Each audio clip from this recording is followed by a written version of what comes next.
अपने पिता के बारे में सवाल पूछे जाने पर भारतीय जनता पार्टी से बदायूं सांसद डॉक्टर संघमित्रा मौर्य बिफर गईं।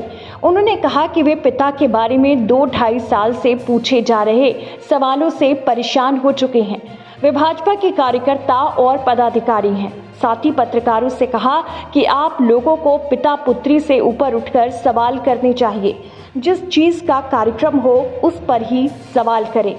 दरअसल सोमवार को सांसद डॉक्टर संघमित्रा मौर्य एसएसपी कार्यालय के पास अंडरपास के लोकार्पण कार्यक्रम में पहुंची थी, जहां पत्रकारों से मुखातिब होकर उन्होंने कहा कि जिले में 11 स्थानों पर लोकार्पण का कार्यक्रम हुआ था।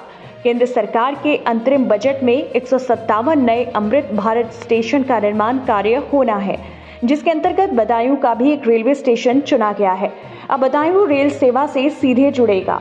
इस दौरान एक पत्रकार ने सांसद के पिता स्वामी प्रसाद मौर्य के नई पार्टी राष्ट्रीय शोषित समाज पार्टी के गठन को लेकर सवाल किया तो सांसद बिफर गए।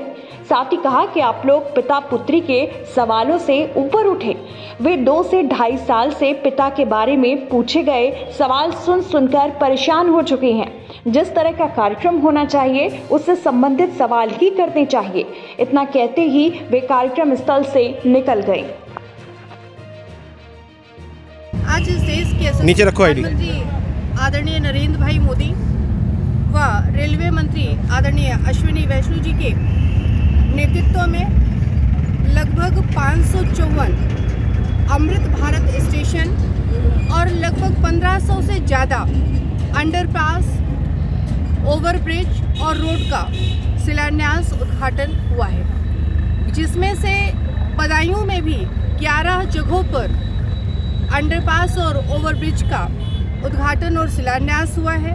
अभी अंतरिम बजट में लगभग 157 नए अमृत भारत स्टेशन का जो निर्माण होना है, उस 157 में से एक स्टेशन हमारे बदायूं का भी है और बहुत जल्द ही बदायूं रेलवे से जुड़ने वाला है।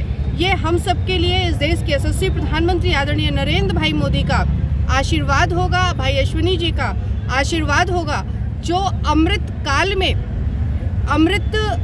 काल के दौरान अमृत भारत स्टेशन व बदायूं को एक सुविधा के माध्यम से जोड़ा जाएगा। मैडम, लंबे दूरी के लिए जो बदायूं से ट्रेनें अब तक नहीं है, तो उसके लिए भी क्या रेलवे कोई व्यवस्था करेगी? निश्चित तौर पर हमने कहा कि ये हम लोगों के लिए अमृत काल में देश के यशस्वी प्रधानमंत्री आदरणीय नरेंद्र भाई मोदी और भाई अश्विनी जी का आशीर्वाद है, तो वह आशीर्वाद सिर्फ अंडरपास, ओवरब्रिज नहीं या स्टेशन नहीं, बल्कि रेलवे की सुविधा भी बदायूं को बहुत जल्द मिलने वाली है। सांसद जी, बेटी से एक सवाल था मेरा। पिताजी ने पार्टी का गठन किया है, एज ए बेटी पिताजी के लिए क्या कहेंगे आप? हमें लगता है अब आपको पिता और पुत्री से उठ करके अगले सवाल पर भी आना चाहिए। ये सवाल पिछले 2-2.5 साल से सुन के मैं परेशान हो चुकी हूँ। मैं भारतीय जनता पार्टी की कार्यकर्ता हूँ, पदाधिकारी हूँ और भारतीय जनता पार्टी के लिए कार्य कर रही हूँ। तो जब कार्य जिस चीज़ का हो, सवाल उस पर होना चाहिए।